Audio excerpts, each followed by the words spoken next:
Greetings everybody, welcome back to another Ninjago Legacy review. In this video we'll be looking at the X-1 Ninja Charger, or as better known as Kai's car. And of course Legacy is all about remaking old classic Ninjago sets from the early seasons, celebrating the 10-year anniversary of this theme.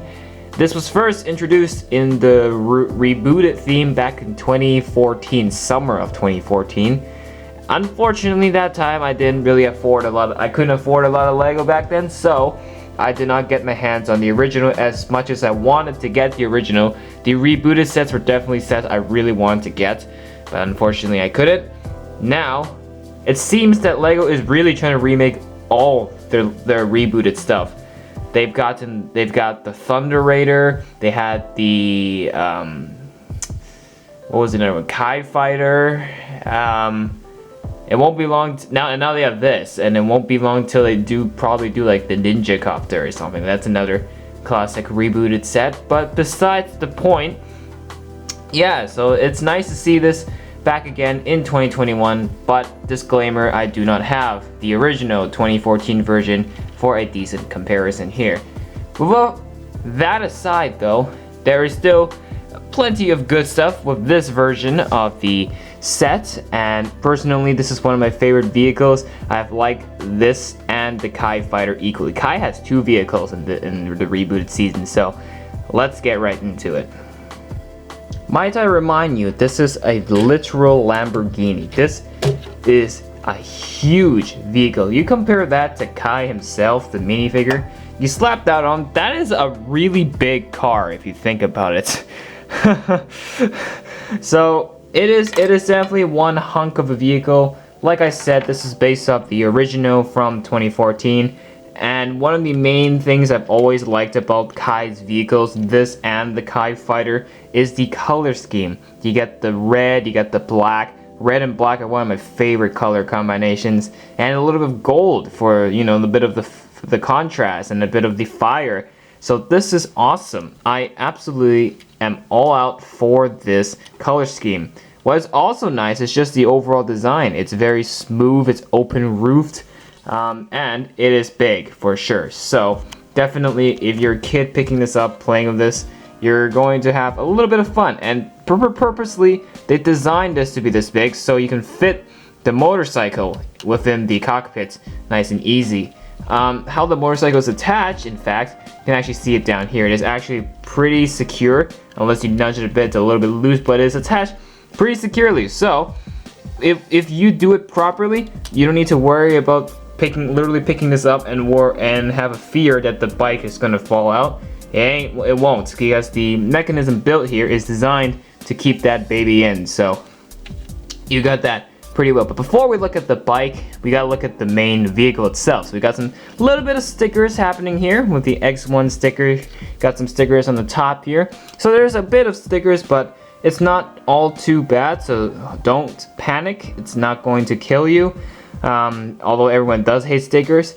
The front here is a little meh. Could have used a little bit of improvements on the spotlights here, and it's just a little weird seeing two golden katanas at the front right here. The engine horn here, not bad at all. Makes it look like a race car. The cockpit itself, you can see it's a pretty spacious space because you have the controls for the car, and then you got the bike. So technically Kai sits in the bike. That's the control of the car. So he's got all this open space back here, which is a little bit uncovered, which is fine because it has this lever here, which is your place to activate the play feature and launch the motorcycle out of this car. So that's the open space here is tolerable and forgivable. Although I will say that maybe for the space here, maybe add just a little bit, so Kai can have a little bit more controls out in these two panels, but that's alright. On the side, we've also got a little more swords attached. We got another blade here, some blades here, all obviously to help with the overall design of this thing. And the back is one of my favorite looking things of this vehicle. Looks very like a race car, that's for sure. They do have a spring-loaded shooter turret up here, which you can move up and down. For the video, I'm going to launch one. There you go. Yeah, So at least this is a armed and dangerous race car that can shoot at enemies it's pursuing. So that is a additional feature. But in the past, obviously, it's not spring-loaded shooters because spring-loaded shooters haven't been invented yet. Now it is spring-loaded shooters. So that the back, you would expect there to be some engine thrusts happening, but unfortunately that is not the case. There is no such thing as engine thrust back here, so it's just a little bland and empty on the back here, that's for sure. Now, another important factor. It is basically how the vehicle moves. Like, does it move smoothly? Because obviously there is an entire motorcycle with 2 additional tires in the middle. The answer is, on a flat, smooth surface, it rolls pretty well. Yes, the wheels on the bike will also turn as well, so do keep that in mind. So, but apart from that, I think even on carpet surfaces it should be okay. But usually like this, yeah, it is pretty smooth. It's not gonna kick in between. It's not gonna jam or anything. It is done pretty well. So kids will have some excellent fun playing this. Now, another reason that they do this is so the transition for this shooting the bike out is smooth. So let us look at that feature right now. So we showed you the other play feature, which is the spring-loaded shooter. So how to open the trunk? Obviously you got to lift the front up here. This whole piece comes off like that. There you go. You can see how the bike is attached. It has these little smooth tiles to help guide it, so it can shoot out in a straight line perfectly without obviously getting caught with like studs. So hence why they have these flat tiles. So there's that. So let's do it the proper way of launching this thing, which is obviously with this lever back here. How this works is you just take your thumb, you move your vehicle around. There is a spring. There's a literal spring inside with a little nudgy here that will push the bike out. Just push it out like that. So you move it back. Oh, okay, I just launched that. And then you pull the lever, open the trunk up, and then boom. The bike just comes out just like that. Notice how when I'm doing it, I'm moving the vehicle back. You can't really, because you gotta reverse it a little bit to give it a bit of force to gain momentum and push the bike out. So let's do that one more time. Gotta move it back. Boom. And then that way, the bike moves forward, and then the Ninja Charger itself just slowly backs up, and then Kai can drive away in his bike. In case you're wondering what the Charger looks like with the bike out, here it is, a literal empty gap. You lift this up, yeah, it's just like that. And now you can actually see the attachment points that the bike is attached to with these 2 Technic holes right here. This is the little spring that holds in place to shoot the bike out. So we can basically lock it back in by pushing this in, and now it stays in place, ready for usage the next time this wants to deploy the bike. Here is a look at the bike. As you can see, the first thing that you can probably notice is that there's no handle. Yeah, unfortunately there is no handle for Kai to grab on, so actually make it look realistic, which is a little bit unfortunate, but that is the case.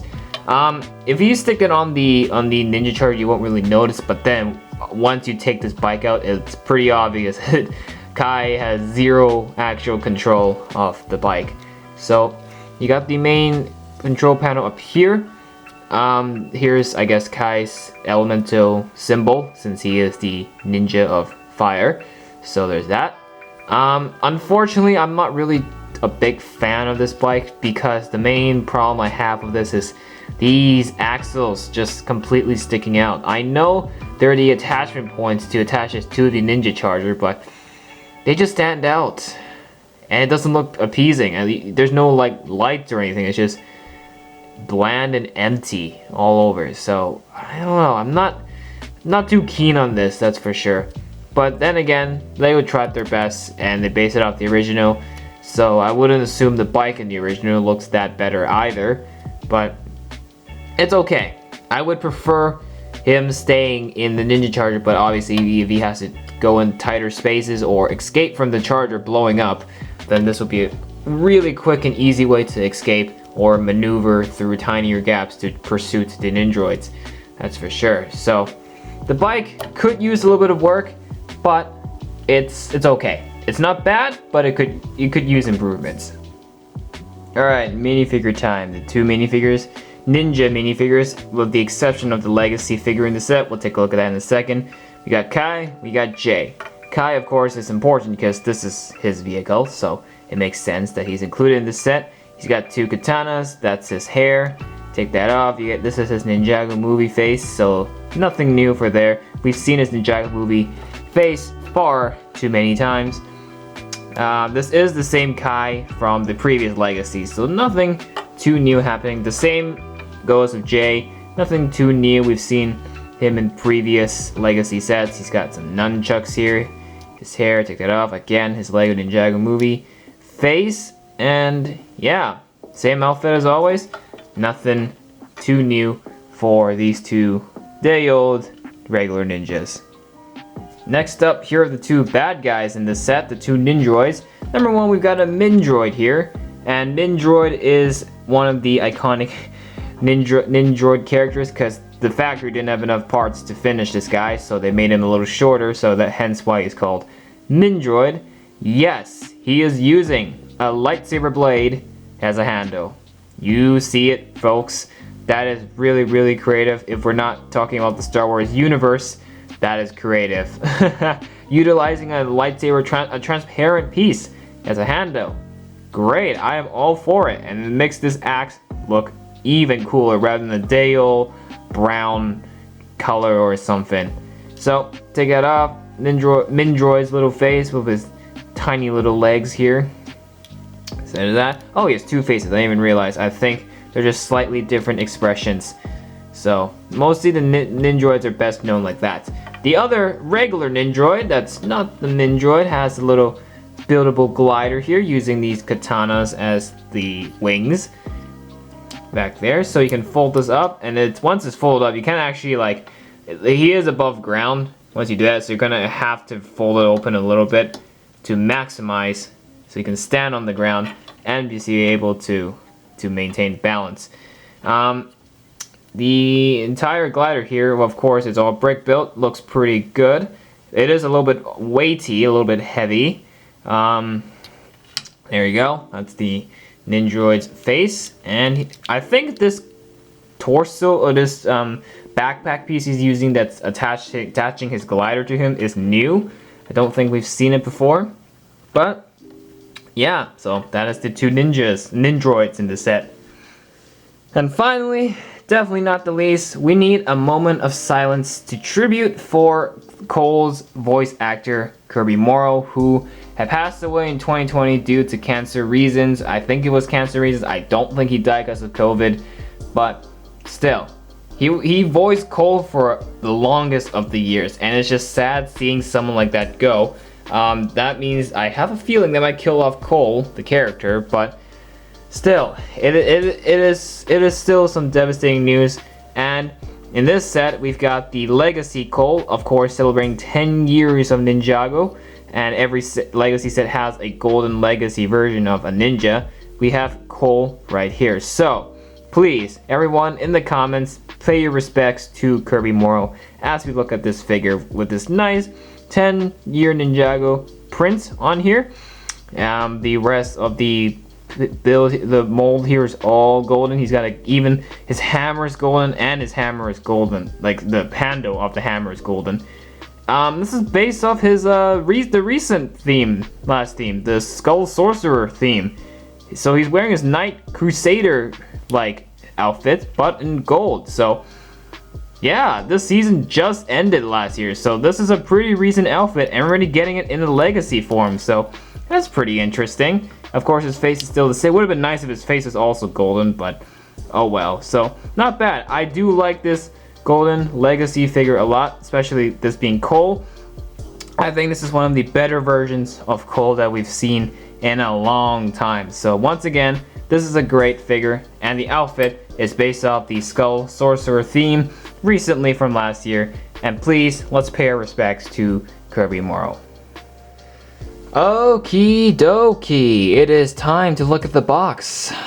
This is a very nice box. It looks like the X-1 Ninja Charger here is driving on the side of a highway. You can see it has the limited Cole figure and all the other figures here. Set 71737 with 599 pieces. If they threw one more piece, that would have been a perfect 600 piece set, but they gotta leave us with that. A little bit bothering. But nevertheless, I just realized there's glare on this thing. There you go. I love the new ninja look on the logo here. It really looks fancy, that's for sure. Up here we've got a list of all the minifigures again in this set. On the back, we've got all the play features being shown here, as well as photographs from the actual thing in the show. We've got the collect all the legacy ninja figures at the bottom here, and then yeah, so apart from that, nothing too special. That is pretty much it for the box. Is this a good set? Yes. What is the price of this set?